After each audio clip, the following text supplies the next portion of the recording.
Welcome to Drink Beer, Think Beer, the podcast that gets to the bottom of every pint. I'm John Hall. Ryan Kilpatrick, the co-founder and executive brewer of Fiction Beer Company in Denver, is my guest this week, and he's here to talk about how beer can tell a story, just like a good book, and how he revels in the collaborative nature of brewery relationships. But first, I'll invite you to check out beeredge.com for the newsletter, episodes of the Beer Edge podcast, articles, and to check out the merch page for the This Week in Rauch Beer and Camp Rauch Beer gear, as well as other fun things. And I'm also happy to say that NZ Hops is a proud sponsor of Drink Beer, Think Beer. Harvest has officially ended in New Zealand, and there are exciting hops to choose from, including Nelson Sauvin, Motueka, Rawaka, and the newest hop in the lineup, Nectaron. The white wine, stone fruit, and tropical fruit notes, layered with pine, citrus, and herbal notes, offer a range of flavors unlike any other growing region in the world. Learn more about what they can do for your beers by visiting nzhops.co.nz or finding NZ Hops on social media. Ryan Kilpatrick was part of the third wave of craft breweries that opened up in the U.S. coming up on a decade ago, and he's going to tell the story of Fiction Beer Company in a minute. But my visits to his place in the past, I've always been struck by the comfortable feeling and the diverse tap list and the general engagement of the staff. And that usually comes from ownership. So in this podcast, recorded over Zoom, we talk about how to retain employees and how they approach recipe development. And we also talk about some recent collaborations he's done. It's wide-ranging, and like a good book, it takes some twists and turns. And I hope you enjoy listening as much as I did. But first, I couldn't talk with a Colorado brewer, or any brewer actually this week, without first getting into the news. Here's our conversation. When I think about the last week in Denver, it's been a tough one, beer-wise. We lost Falling Rock. The Brothers Black announced that they were closing up shop after 24 years, and they talked about a variety of reasons as to why they were closing. Construction and COVID and sort of a change in the overall beer scene. But as a brewer and a beer industry owner, can you just talk a little bit about the importance of Falling Rock and what this loss actually, could mean long term for the city? Well, the loss, personally into the beer community, I mean, Falling Rock's been a mainstay for like 25 years. Yeah, I mean, just about 25. Yeah, before I moved to Colorado, I knew about Falling Rock. Before I could legally drink beer, I knew about Falling Rock. And when I came to Denver to drink for my first time, where I wanted to go was Falling Rock. It's a place you go to when you're downtown. It's a place you go to when you want something rare. It's the place you go to when you just, especially around GABF time or other beer-centric activities in Denver, because those seem to come around a lot. Yeah. It's the place you go to meet people. And they always had a good rotating selection of beer on tap for any style of craft beer drinker, from the person who just needed, a good solid amber ale to the person who wants the newest, craziest, off the wall ingredient, something or other. They had a little bit of everything. And then once you got into their cellar days, when they had those cellar release days, man, those were amazing, the stuff that he had stocked away. Yeah. Your eyes just go wide with, oh my goodness, you've got a bottle of that? It's $50. That's fine. I'll take my money.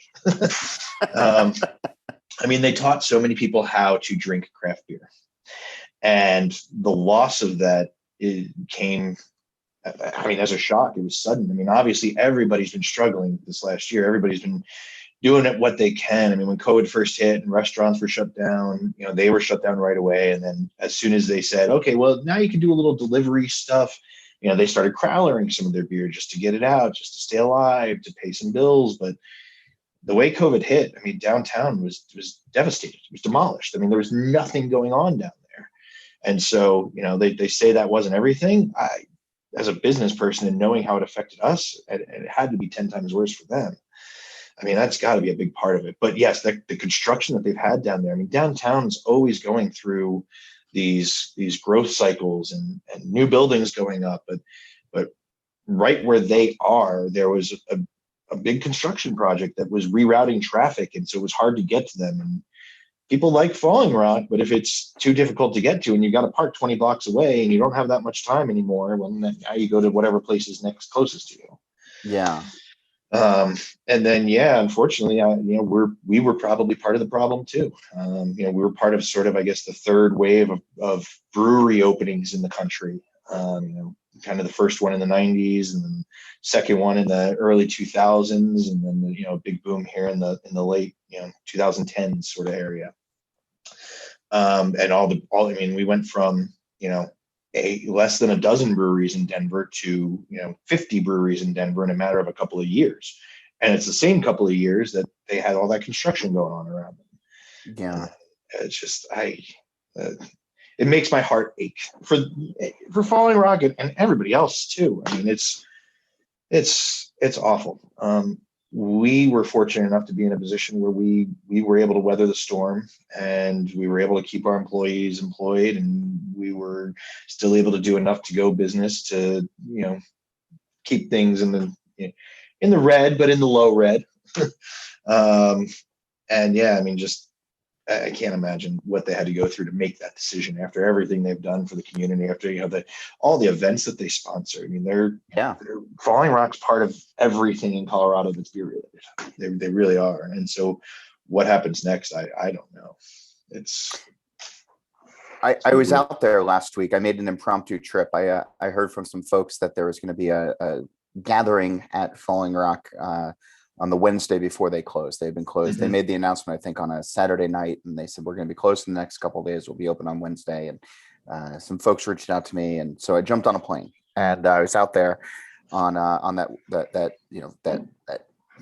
last day of the last week. And I spent a little bit of time in between the pints of Blind Pig and Sierra Nevada Pale Ale, just sort of like walking around and watching stuff disappear from the walls as people were buying up all of the bar towels and the posters and the glassware and the tap handles and everything. And I realized that one of the things that I've always loved about that bar was the aesthetics of it, and how over time they had settled into the place, and what was on the wall was an extension of sort of the chaotic nature of it, but also the reverence for beer and the reverence for beer history, and the sort of controlled chaos that comes with running a proper tavern with a full bar and kitchen. And so then I was sort of thinking on the way home of like the bars that are opening up today. I was sitting with Tommy Arthur from the Lost Abbey at the airport on the way home. And, we were saying, if a place opened up today that was trying to be the beer bar, it would probably be sterile. Or if it opened up in San Diego or Jersey or wherever, it wouldn't have the same character on the wall. It wouldn't have the same feel of the place. And that comes over time. But when I first visited your brewery, and you said you told me before we started that you opened up in 2014, I probably visited in 2015, 2016 for the first time, and then probably again in 2019. And your place very much feels like an extension of your beers and an extension of the ethos that I've learned about your brewery over time.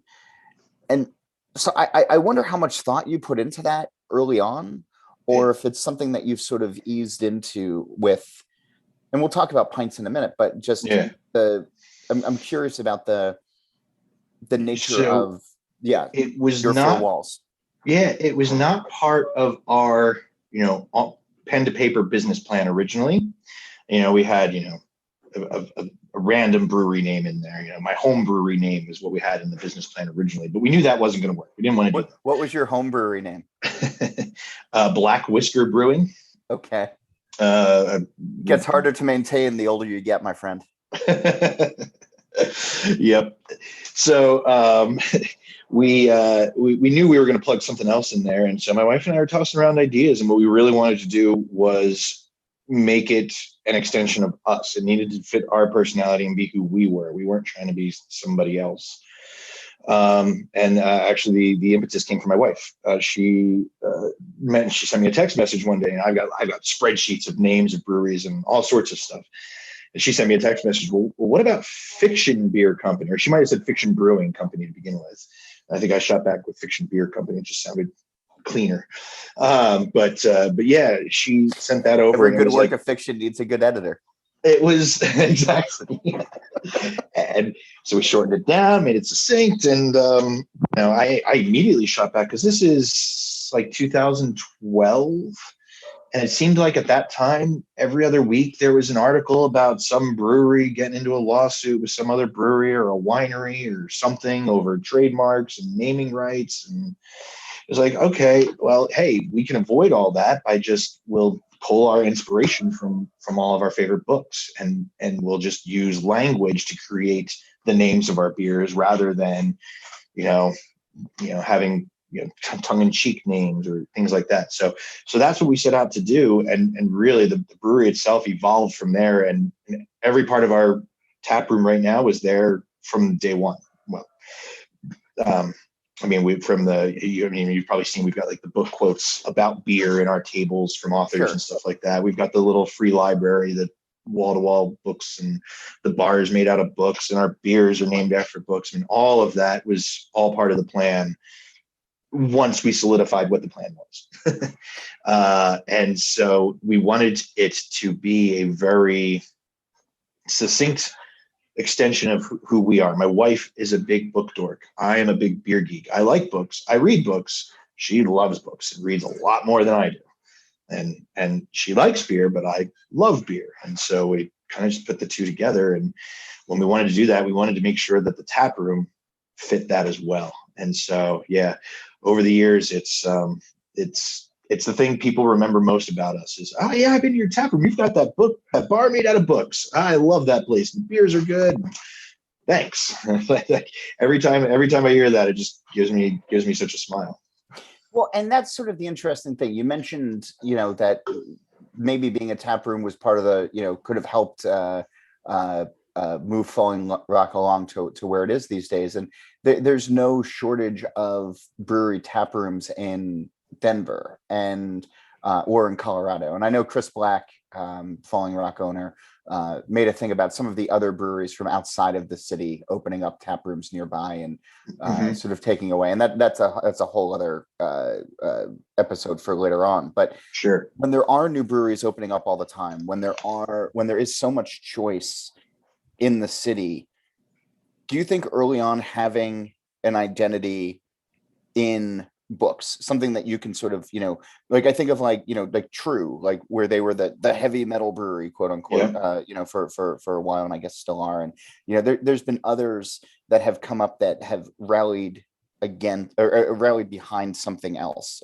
merging owners' passions with beer. Yes. Do you think that it helped having that identity from day one to get people coming through the door? Honestly, no. Okay. I think it helped us to build our brand, to build our identity, so that people could identify with us. But and don't get me wrong, we definitely have people who come in just because we're called Fiction Beer Company. It happens. There'll be people who come into Denver. Hey, we're going on vacation. We're going up to the mountains, but we were Googling breweries and Fiction popped up, and I just had to stop in. And we do get that. And so, yes, there is some semblance to that. But I think more of what it is people who love books and who like to read. They stumble upon us. They find us, and they're like blown away. Like, oh my gosh, why didn't I know this was here? This has been here. I love this. I love books. I love everything about this place. This is great. And the beer is good too. And then other people come in and they're like, the beer is good, and this book thing is kind of interesting. And so it's I'm not sure if it's the right word or phrase, but it's a talking point. It's something for people to remember us by and to identify us with. But I do not think that when we first opened it, it's what drew people in. We're a pretty small little tap room. We're in a neighborhood on the east side of Denver where when we opened, there was nothing over there. And that was our goal. We just wanted to open and be a little neighborhood brewery. And we stumbled into a little bit of notoriety for some of the beers that we made. And so now we have a good mix of regulars who walk to our tap room from their house that's a block away, and of people who, on weekends we'll go do beer tours and go to 3 or 4 different breweries and try some things. And it's a great mix of people trying new stuff and people who come in and they're there, we have some people who come in every day. We have some people who come in every week, and we've built a good community out of it. You mentioned, that there's other now breweries in the area. There is a larger craft brewery tap room not too far from you, right?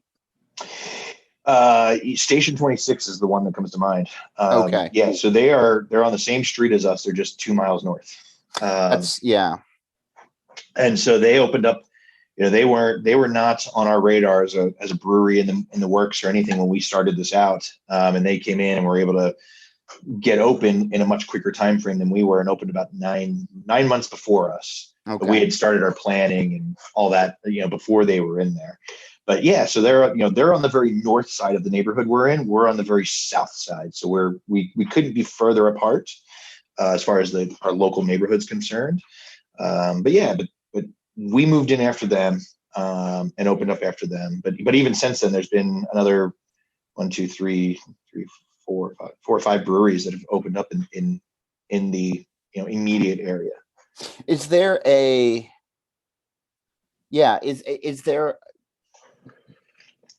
I don't know, not like a consortium, but like, is there, I don't know, a sense of community among, you brewers in that neighborhood? Or is it it strikes me as like, it's such a hard thing to do these days because everybody, I mean, might take even, forget the pandemic for a second. It just seems like everybody's just, so busy and trying to keep their heads down and trying to. Yeah. Community, no.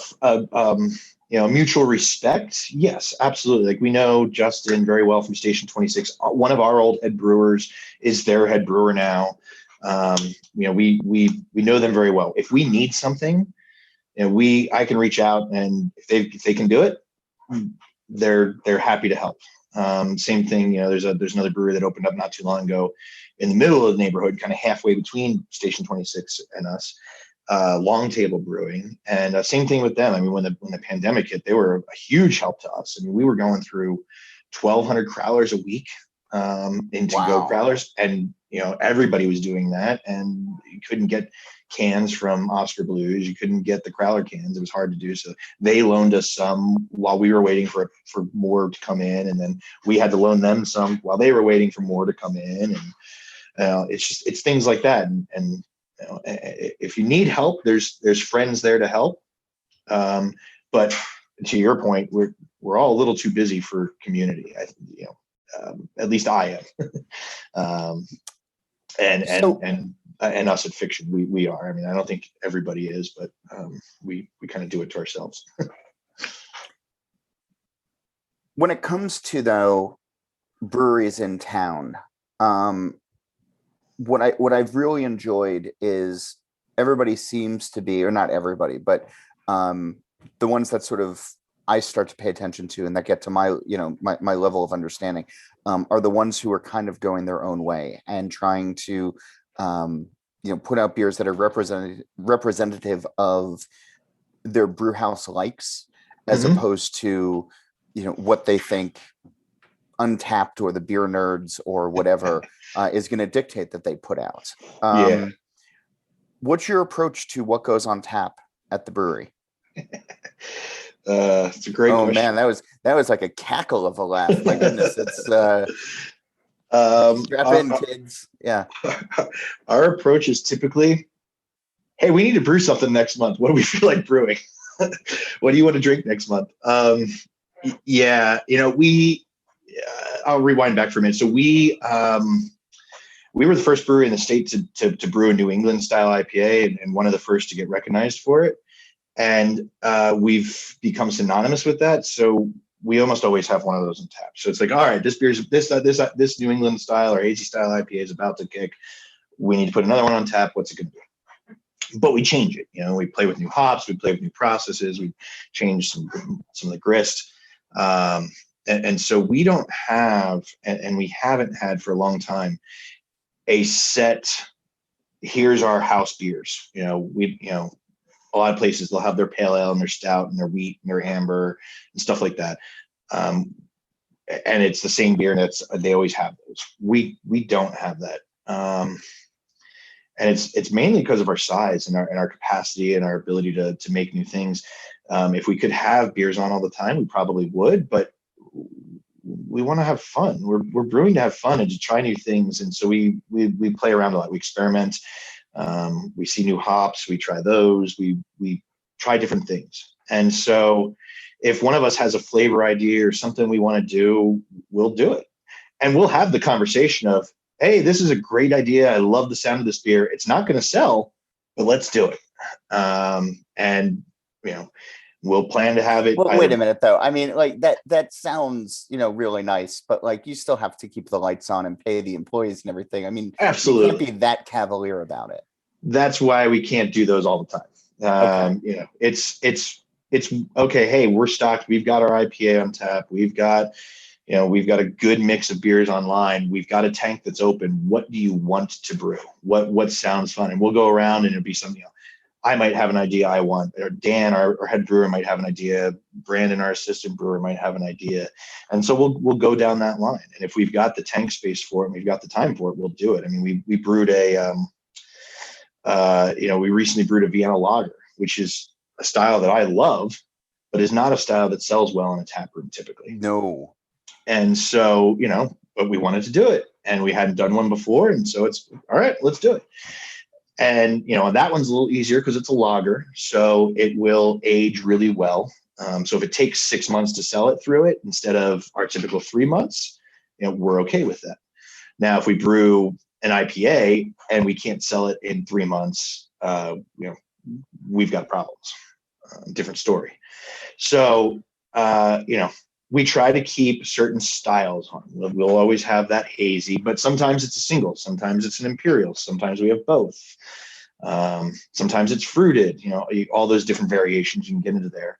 We try to have, we have this one beer that we wrote a recipe for about our second year we were open, maybe the beginning of our end of our first year, because we were a new brewer and we get people coming in and, the newbies to craft beer, so to speak, would come in and be like, well, what do you have that's like a Fat Tire, that's like a Blue Moon, or they knew these craft things, these bigger craft beers, and they throw out, or what's like a Sierra Nevada, a pale ale, and we're like, okay, hey, the pale ale one was easy, we got pale ales, here you go. But for some of the other things, like an amber, people would ask for an amber beer, a wheat beer, what lagers do you have? And we didn't have any of those at the time, so we wrote a recipe specifically to cover all those, and it's a California common, but it's a honey wheat amber, and so it's a third honey malt, a third wheat malt, and a third pilsner malt, and then we use a lager yeast on it, so it hits all those little, and it's always in our top 5 of our sellers. It's not, we're never excited to brew that beer, but it's the only beer we almost always have on tap, because one more time, what's the name of it? It's called A Beer of Very Little Brain. And it's because it's just a simple beer. Yeah. And it's obviously inspired by A.A. Milne's Winnie the Pooh. And so it fits a lot of niches. Somebody comes in and they're, hey, I just want an amber ale. Hey, we got that for you. Hey, I just want a wheat beer. Got that for you. I just want something, easy drinking like a lager. Got that for you. Here you go. That's the only beer that we actually try to keep on tap all the time. And it's not fun. It's not exciting for us, but our customers love it, and it sells really well for us. I don't know why, but that makes me a little sad.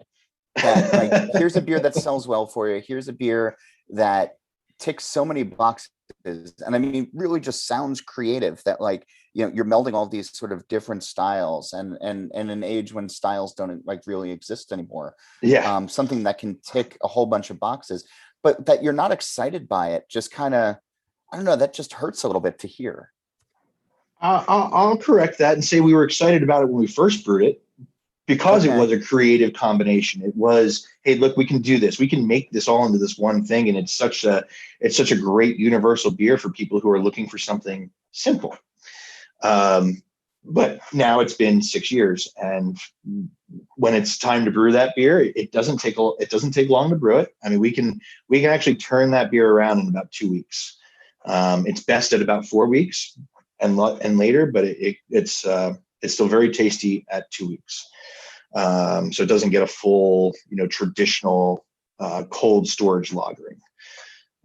But at any rate, so back then we were, but now it's we've got to brew that. Okay, let me make room for it in the schedule among these other things that we're excited about because they're new, they're different. It's something we have to fit into the schedule, and we sort of did that to ourselves because we don't have those standard beers. And so everything's new for us. So everything's exciting. And every time we brew a beer, it's pretty much a new beer. And so when you've got all this excitement about all these new beers, and then you brew this thing you've been brewing for 6 years, it's just not exciting to us anymore. I mean, it's a sad reality. No, I get it. More with Ryan in a minute. But first, thanks to the folks who help keep the mics hot here, and I hope you'll give them a closer look. If you're thinking about beer competitions and the newly announced New Zealand Pale Ale and New Zealand IPA categories, visit NZ Hops online at nzhops.co.nz or find them on social media. There, you'll learn about varieties bursting with white wine, stone fruit, tropical fruit aromas, and more. Hops from New Zealand are unlike any others found on the globe. Discover them today. And now, back to Ryan Kilpatrick of Fiction Beer Company in Denver. You mentioned in experimenting and trying different ingredients. Are there, and specifically you mentioned hops, have you come across any newer or maybe underutilized hops in recent batches that you're jazzed about? We've been doing two things lately, which kind of goes to your question. I think two ends of your question. Newer hops, there's a lot of hops coming out every year from the various growers and breeding programs and USDA and everything else. There's some hop blends that are very interesting as well. But yeah, so we've been playing around quite a bit recently with some of the newer experimental hops from, I guess they're not experimental because they're already named and proprietary and stuff, but from Brewer Supply Group, who is one of our grain suppliers. Their warehouse is really close to us, so we spend a lot of time there. But they've got this Zamba hop that we just put in our IM Hazy IPA, our Matthew Shepard collaboration IPA. Yeah. That is just this great, well-rounded, easy to blend with other hop, like grapefruit, citrus profile to it. Kind of like a super intense cascade. And it's just a really cool hop. And then we did this, we did a cold IPA not too long ago. I guess the brew before that we use this, these other hops, this Sequoia and Evergreen hop, which the cold IPA was more of a West Coast leaning style. And so it had a lot of that dank pine resin thing that you get from like a Blind Pig or a Pliny, that West Coast hop, but had some subtle nuances to it of these kind of more citrusy flavors that people are leaning towards these days. So, and then on the other end of the hops, we've also been moving back towards some old hops that, we sort of steered away from. Centennial is one that, it's been around for a long time. It's one of the standard C hops in a West Coast IPA of 15 years ago. We've been using Centennial quite a bit in our beers lately as a supporting hop, so to speak. And I've just been finding that it's blending, the flavors are blending really well into not just our West Coast style IPAs, but also our hazy style IPAs as well. It just seems to bring out some of the citrus aspects to it, but still keep, I don't know how to describe it, but still keep an IPA flavor. So it doesn't become a complete and total fruit bomb, but it still has some of that, I guess, resiny or dankness to it of like a West Coast IPA. Just real subtle background note. And so it's playing with new hops and then rediscovering old hops is sort of what we've been working on lately. You mentioned, this collaboration that you did for Pride 2021 with the Matthew Shepard Foundation. That was an amazing collaboration. Yeah. Um, yeah, tell me about it. So, you know, we, you know, our I guess our personal beliefs when we come in to the brewery, my wife and I, we are, you know, everybody is welcome. Everybody's always welcome, and we try to always keep it that way in the tap room as well. You will have, and kind of moving away from just the pride piece of it for a sec, but you'll have people come in who are, you know, super uber beer geeks, and then you'll have people who don't know anything about beer. And then, you know, so I guess what I'm just trying to say is that we want everybody to feel comfortable there, and we can talk to everybody. We can be part of everybody. We can include everybody. And when Pride Month comes around, we want to make sure that everybody knows we include them too. So for years now, we've been having a Pride party to help celebrate, and we get some of our friends to come in and celebrate with us and make a fun day out of it. We did, you know, a drag queen karaoke a couple years ago, and a couple of good friends of mine came out and helped us with that, and they did the drag queen roles for us. And we had the karaoke this year though with the Matthew Shepard collaboration. What I first moved here in 1999 when I went to college, and you moved from Jersey, right? yeah, I moved from Jersey, came all the way All right. across the country. I'd never been to, I went to school at CSU up in Fort Collins. I'd never been there. I went blind. I had a friend who went there the year before me, and she said, "You're going to love it here. You apply. You need to come out here." And so I did, and then I chose it. And a quick side note, when I pulled off the highway the first time off Prospect Avenue off I-25, you're kind of in the, you're in the middle of farmland, and there's nothing around there. And I thought I made a huge mistake. And then I found Old Town, and everything got real clear at that point. but so yeah, anyway, and the Matthew Shepard incident was real fresh around here, and I didn't know anything about it. And then, you know, that kind of stuck with me. You know, now I've lived here for 22 years. Yeah. And a really good friend of ours who, so my wife and I met in the dorms. We had another friend who also lived in the dorms. She's got a kid about the same age as our kid. And so we've been friends for years. She recently started working at the Matthew Shepard Foundation, doing marketing. And as soon as she got that job, we reached out and said, "Hey, we'd love to do something with you guys. You know, it's a, you know, really important cause which you guys are working on. We'd love to support you and your efforts there. How can we help?" And so we started talking about things, and, you know, it was probably 6 or 8 months before we finally decided, hey, let's do a collaboration beer. Let's raise some money. Let's raise some awareness. Let's get the foundation out here, and we can make a whole event out of it. And so, yeah, so as we're tossing ideas back and forth around what to do, you know, we really focused on bringing awareness to the Matthew Shepard's Foundation and their causes, and then, you know, raising some money for them. And we felt the best way to raise money for them was to make a beer that was our best selling style of beer, hazy IPA. Yeah. And then so we named it I Am, because it is inspired by a poem that Matthew Shepard had actually written.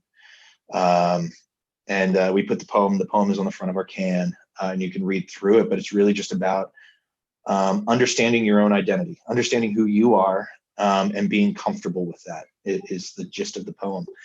And do you have the poem in front of you? I can have it in front of me in just a moment. And so I'll come back to that. And so, yeah,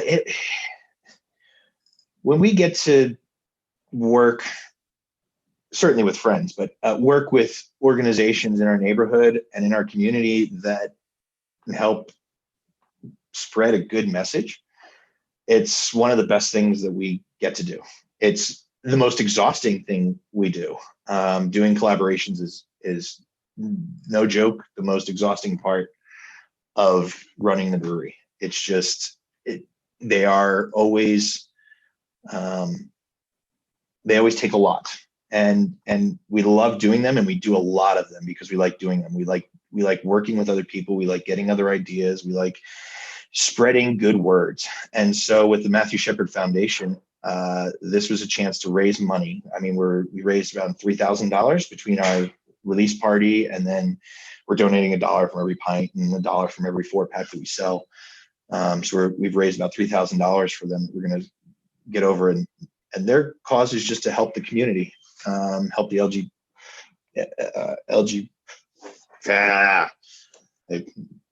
I get tripped up LGBTQ community. Yes.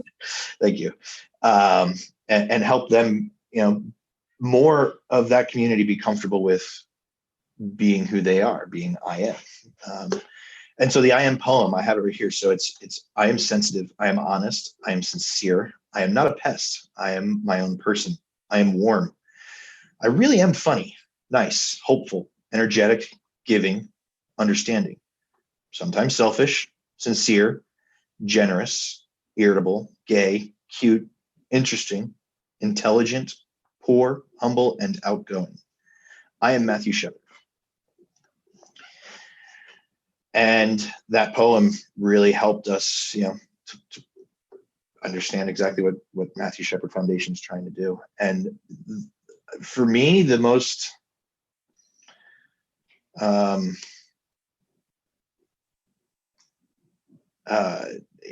interesting part of doing this collab was actually on the release day. We did have our event. Matthew's parents came down and joined us for the event. So we actually got to speak with his parents, 2 amazing people, absolutely amazing. I mean, they invited us to come up. They're like, hey, if you're ever coming through, you're going to Jackson or Yellowstone or something, stop off in Casper, come say hi.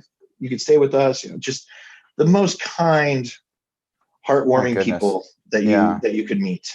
And funny enough, actually, their other son, another son, who was about to become a brewer out in Tennessee when COVID hit, and unfortunately they rescinded his offer. So hopefully he gets a job being a brewer real soon, and they can do more beers like this. But yeah, so it was amazing to meet them. I mean, they just come down and they helped us. They just kind of hung out and drank beers with us and helped us give away some prizes and raffles and talk to the crowd, and they just had a blast. And yeah, it was great to be able to give them some money and give that foundation some support and help our friend out. And it was all so wonderful. I'll encourage everybody to check out MatthewShepard.org. That's the website for the Matthew Shepard Foundation, which is still doing some really important work in the face of just please unimaginable evil and terribleness. It's a collaboration, yes, and you've done. What was fun was sort of scrolling through your website, and what spurred this conversation was an email that you all sent out not too long ago about another collaboration that you're doing, and it seems like based on what you were saying before, like you really enjoy doing these because you're learning from other folks and you get to kind of get out of your comfort zone a little bit, and that's from a journalistic perspective, it's always been fun to talk to people about collaborations and what they've learned and what they've hoped to get out of an experience, as opposed, in addition to making a good beer and making a couple of bucks. But when you start thinking about brewery to brewery collaboration, what crosses your mind first? What do you look for in a collaboration partner? Usually it stems from either a beer festival or like a GABF type thing, where we're walking around and we taste somebody else's beer and it's like, oh wow, I love this. Let me talk to the brewer. And then we just start talking, and then we start talking about beer, and then all of a sudden we're friends, and it's like, all right, let's do a collaboration.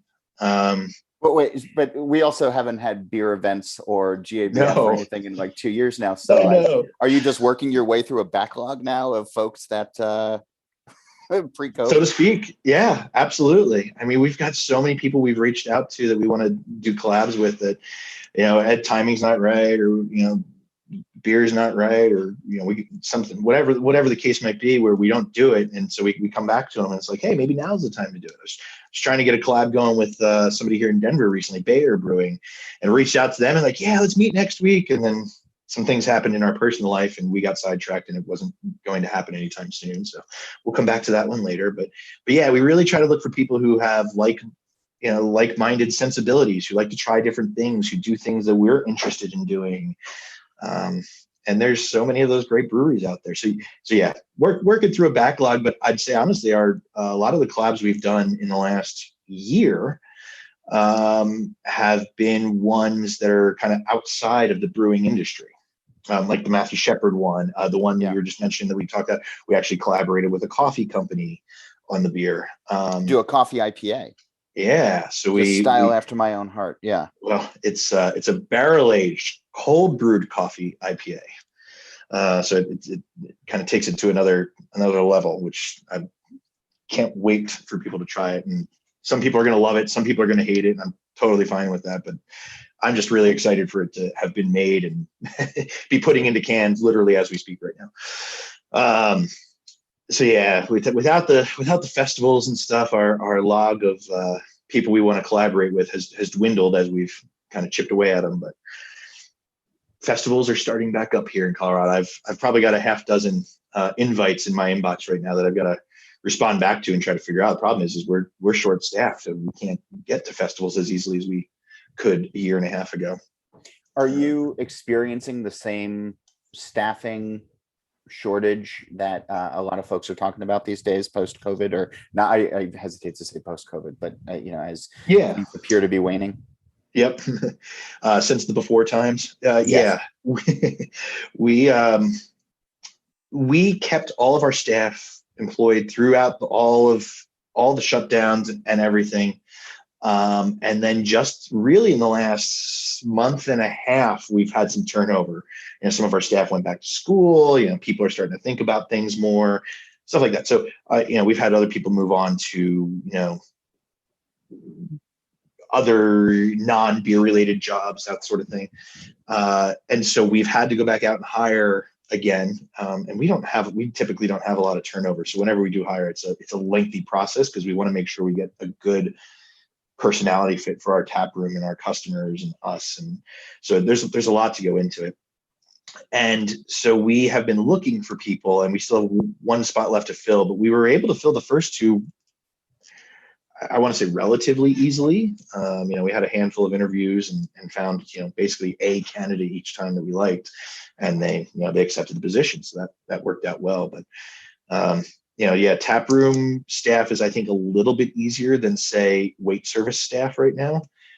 Craft beer is still very much cool. It's fun. It's interesting. It's something people want to do. It's something people want to be a part of. People go work at a restaurant. They don't usually go out because they want to work. They want to be a part of a restaurant per se, but they want the tips and the camaraderie and what goes along with working in the service industry. But people seek out craft breweries to work at because they want to be part of that industry.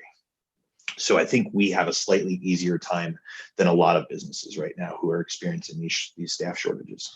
Yeah. I mean, as you think about being able to keep people employed during a pandemic, but also, trying to attract, folks, there's a lot of conversations right now that are happening about trying to make the brewing industry, not easier necessarily, but easier to work in.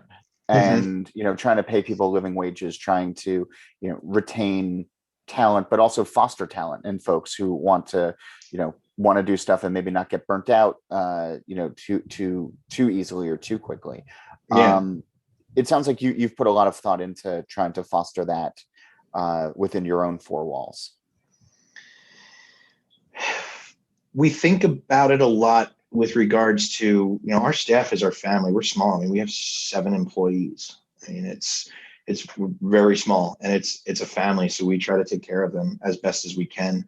But, finances get in the way. Would I love to be able to provide 401ks and benefits and everything, the full Monty of packages for everybody? I would love to. I'd have to charge $11 a beer. The market just doesn't sustain that. As it is, it's funny. We recently hired a manager, a taproom manager, which we haven't had before. We've always sort of managed it ourselves, but as we've gotten a little bit chaotic in the last year, needed a little help. So we hired a taproom manager. She's like, well, you guys should raise your prices. Meanwhile, I'm getting comments from customers and stuff that, your prices are a little too high. And so it's just trying to figure that sort of stuff out. Yeah. It's a little tricky. I forget what the original question was. I just lost my train of thought. Just sort of about, fostering, Oh, yeah. long-term, career growth and, making people, trying to keep people in, and rather than just sort of turning and burning. Yeah, we had a pretty good program of for the first 3, 4, 5 years of giving people, paying them more than minimum wage, paying them, getting them good raises every year, that sort of thing.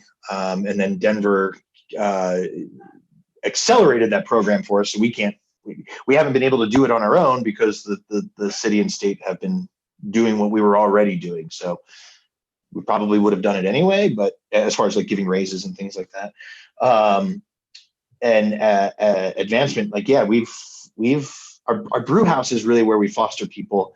The tap room, to be honest, people, you're a beer server. Until just recently, we brought our first manager on. There wasn't any place for them to go.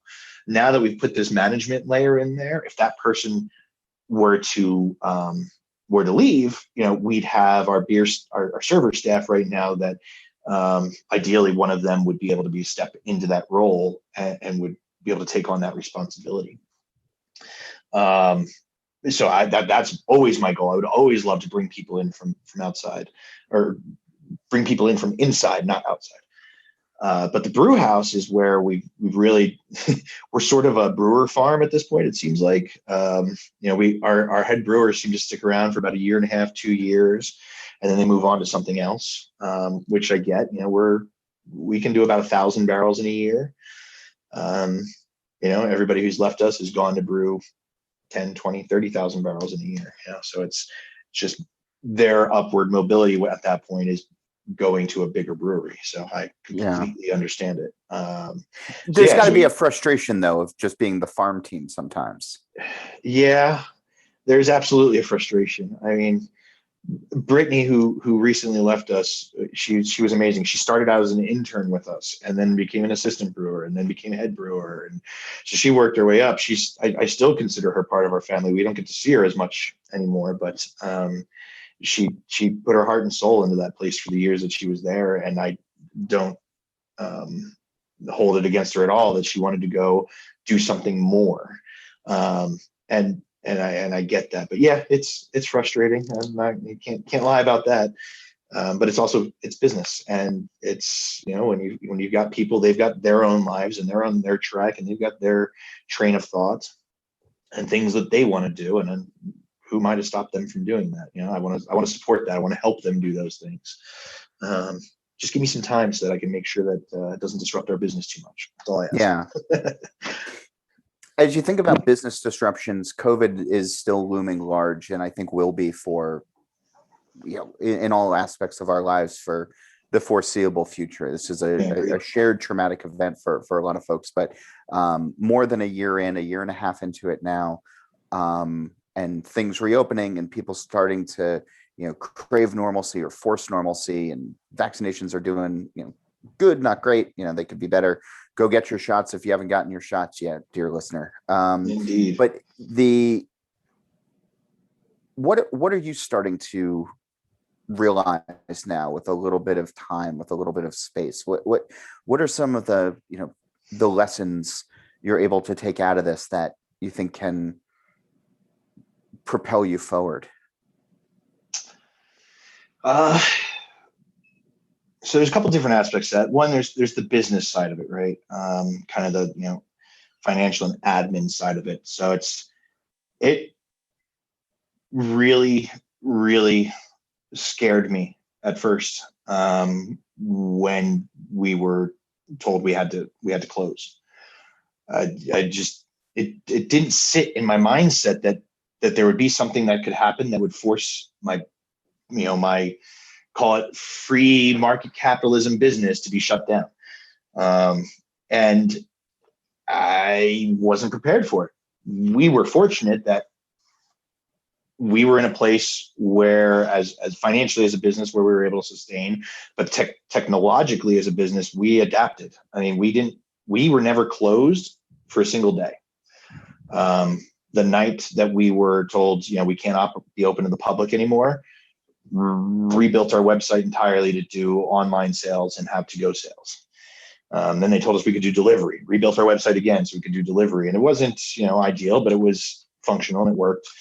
I think, to answer your question on that piece on the business, it's the biggest piece that this brought around, the biggest insight from the business side was we just need to be prepared for everything. We need to, have enough savings in the bank where if we have to close our doors for 6 months because of something, then that's what happens, or be prepared to not have a business. We need to be prepared to jump from one foot to another to change how we operate. And we were able to do that in this instance. And a lot of other businesses weren't. I mean, when this first hit, there were breweries in the area that were closed for a month or more because they had to reorient themselves and get things figured out so that they could continue to operate. And it's such a challenge overnight, no warning, and not really a whole lot of guidance either. I also give a huge amount of credit to our Colorado Brewers Guild. They were on top of it. Everything that came out of the government saying you need to do this, you do that, here's the rules, here's what to follow, here's how to act. They provided interpretations, gave us the guidelines, clarified what needed to be done. When there was something that was an egregious injustice, they fought for our cause and got it fixed. The Colorado Brewers Guild, more than was worth their weight in gold in the last year and a half. So it's good that we had a good guild partnership here. On the brewing side, which I think is also important, the fact that we went for basically an entire year, full calendar year, March to March, without a normal, call it beer cycle. And I just mean like a calendar cycle, right? Seasons and events and things like that. We were unsure of what to do. What should we brew? We switched gears and started canning twice as much as we've been doing, because everything was just going out the door. We were canning full batches of things, but we learned to separate ourselves. I think you mentioned earlier, breweries that follow the Untaps and the trends and things like that. And while we like to try new stuff, we like to try new stuff because we want to try something new. We don't try new stuff just to get a reaction, I guess is the defining difference there.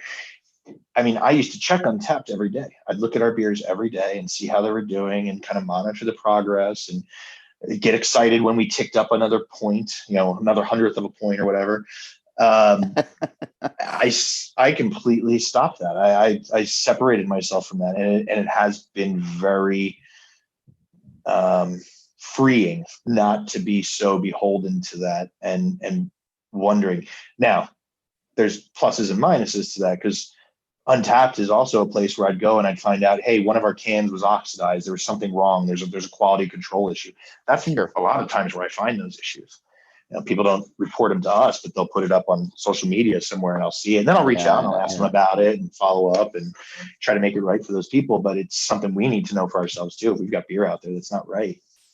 So there's a minus that I'm not watching that as closely, but we've been able to have a little bit more freedom in what we decide is the next thing we want to try, I guess, so to speak. And it's been nice. And I jump on Untapped every now and again, but it's not like before. I'm not checking it every day. It's not good for your mental health. No, not at all. And I totally understand. It's like Untapped is such a weird thing because it's so subjective. Beer is subjective. And that's what I love about beer. I can give one beer to 5 different people and get 5 different answers for what it tastes like, what it is, whether they like it. And it is so subjective. And that's why I like beer. I like those differences. I like those nuances. I like that I can taste something in beer that you can't taste, and vice versa. And trying to find those things and how to make those things and how to bring that out of the beer or the hops or the ingredients. That's the fun part. And as I start to wrap up with you here, that it's a great segue because I was thinking about the correlation between books and beer, and a good work of fiction and a great pint of beer. And five people can read the same book and walk away feeling five different ways. And sometimes it's the author's intent, and sometimes it's not. And same thing, with beer. Do you try to have your beers tell a story? Every time. Every time, I shouldn't say every time. Most of the time. Occasionally we have beer ideas that we just don't have a story for, and it's just something we wanted to do. And those are usually the ones, insider tip. If it's not tied to a book and it's more of like a literary term, that's usually why. It's because we didn't tie it to a book. It doesn't have a story. There wasn't more behind it. It was just an impulse. And but for all of our other beers that are not literary terms, they're all inspired by our favorite books, either books we've read, books we wanted to read. In some cases, we've worked with some of our regulars who love books and built beers out of that. Our Madam Psychosis beer, which won the Bronze Hazy Pale Ale a few years ago, was actually named and inspired by one of our regulars is a English professor. And so he was like, hey, I want to work with you guys and let's make a beer together. And so he wrote the description. He came up with that. We decided what style of beer together. And anyway, it was another pseudo collaboration, but it was, it was fun to have somebody else bring their story to us. And so, yeah, every beer that we have, when we make that beer and we're sitting down and thinking about how that beer is going to taste once it's done, we're thinking about how it's going to taste while people are reading that book. Because a lot of people will buy our beers and then go buy the books and then kind of side by side them. And so we always want to tell people that, the story that's in our beer might be different for every person, but every beer is going to have a story, and the story that they get out of it's going to be their own. Yeah.